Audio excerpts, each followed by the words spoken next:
What's going on, guys, and welcome back to another episode of my new career mode. This is episode number 4, and we start the episode off by seeing that Nicola Mura has come to us and said he's happy that he's getting into the team quite often, but he wouldn't get in the team for this game against his former club, Cagliari. We rested some players for this game, rested quite a few players for it, due to the fact this was being played in midweek, and although some of the players do have pretty decent stamina, in the early games, I want to try and rotate the squad a little bit just to see what the players are like, make sure we don't fall into a pattern of playing the exact same first 11 and then playing some fringe players we haven't really used before as the season goes on and not really knowing how to use them the best way. So we take on Cagliari, so far undefeated after starting the season off really brightly, but as we take on Cagliari here, the first chance would fall to the home side, this shot going harmlessly off target though and behind for a goal kick, but another chance fell here just 7 minutes later, this time for us, as El Kaduri gets on the ball, slides it through towards Amari. Amari finds Poloski, the danger man right now, looking really good early on. He crosses the ball in, looks for Amari, wins the head up, but it's a great save by Cragano, and eventually Cagliari get the ball away. So still 0-0, but another good chance for us here in the 36th minute as Darmian goes down the left-hand side, starting in place of Muru, who you saw just a minute ago. And as the ball comes across the face of goal here, Poloski shoots, but again, it's a really good save by Cragno. This guy is a very decent young goalkeeper, and he was having a very good first half. So still 0-0. In the 40th minute, though, another good chance for Cagliari. Robbie Keane goes for goal, but the veteran Irish striker can't keep his shot down, and it goes harmlessly over the bar and behind for a goal kick. And the final chance of the half fell here in the 45th minute as Perez goes down the right hand side. He's had a really good start to the season. Fake shots round his man, sprints down his right hand side, swings in a lovely cross towards Amari, but the header goes over the bar and behind for a goal kick. So 0-0 at the break, but both teams having quite a few chances. But 20 minutes after the restart here, as Cagliari had themselves a corner, they get themselves inside. And as I went to ground with Gonzalez here, the referee gives a penalty to the home side, and it was the Uruguayan midfielder that's currently on loan from Lazio, I think it was, here at Torino. He slides in there, and it was just one of those where I'm just trying to block the shot. You've probably seen this, seen me do this quite a lot of times. Just try and block the shot, not make a challenge. But because the player sort of follows through with his shooting animation, he gets clipped, and you can definitely see why it's a penalty. I'm not complaining about the decision. It's just one of those really misfortunate things where you're trying to do one thing, but unfortunately it happens the other way. But still, penalty to Cagliari. Can't really complain about it. Marco Sau is going to be the man who will stand up and take it. Was a transfer target of mine in the summer, but I think I'll wait before putting in an actual bid for the guy. But it's Sau against Padelli. Who is going to come out on top in this battle of wits? It is Marco Sau, but it's just one of those really frustrating moments, just like giving a penalty away, because this has happened a couple of times for me in this year's FIFA, and I know you guys have had the same problem as me. I've seen it commented as well.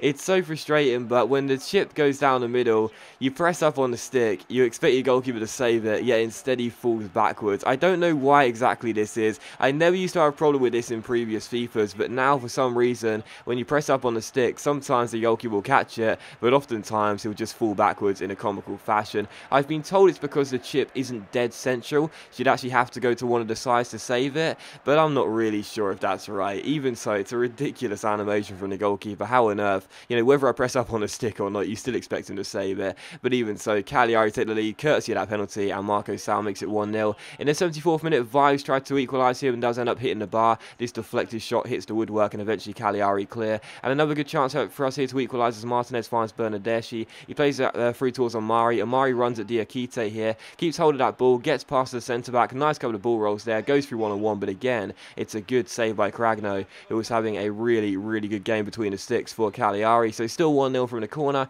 It's crossed in by Sanchez Mino off the bench here, into the centre, looking for Martinez, who wins the header, but it goes off target and behind for a goal kick. Still 1-0 to Cagliari, and that was how the game would finish as well. Cragno had a really good game for Cagliari in this one, and sadly for us, we lose for the first time with Torino this season. So frustrating. I think we deserved the point. We had more possession, we had the exact same amount of shots and the same amount on target as well. Our pass accuracy was really good too. I think we deserved the point really, but at the end of the day, if you don't put the ball in the back of the net, you will not get the win, and in this case, if you concede, then you won't even get a point. So really frustrated about that, and to lose due to that penalty, to have the first loss of the season due to a penalty like that was kind of frustrating. But again, it's my fault obviously, and just really frustrating. Still, we take on Fiorentina for for the second game of today's episode here, the second and final one of today's episode, and of course reverting back to the usual first 11. I wasn't really disappointed about the players that played in midweek. I thought most of them played pretty well, to be honest. It was just one of those games where sadly you can't get the goals you need. But even so, this first 11 does look like it will be my main sort of first 11 for the season. Even though I will try and rotate the squad every now and then, try and get everyone involved, this is probably the main and the best first 11 I can come up with, because when I'm playing in this 4-4-2 Diamond Central, it is my favourite formation right now in this year's FIFA. It used to be a 4-5-1, now I really like this 4-4-2 Diamond Central. It's the group of players that I have. I feel comfortable with them in their specific roles, so I'll try and keep them in the same positions and you know, have this as a first 11, which in the majority of the games we will keep hold of. But still, we do take on Fiorentina for the second and final game of today's episode. Started really brightly but couldn't hit the target, but then the 34th minute Benassi comes forward, does hit the target, but the goalkeeper, well, in my opinion, he should have done better. It was a really poor piece of goalkeeping, just like in the first game from Padelli, I guess, even though that was probably my fault for the penalty.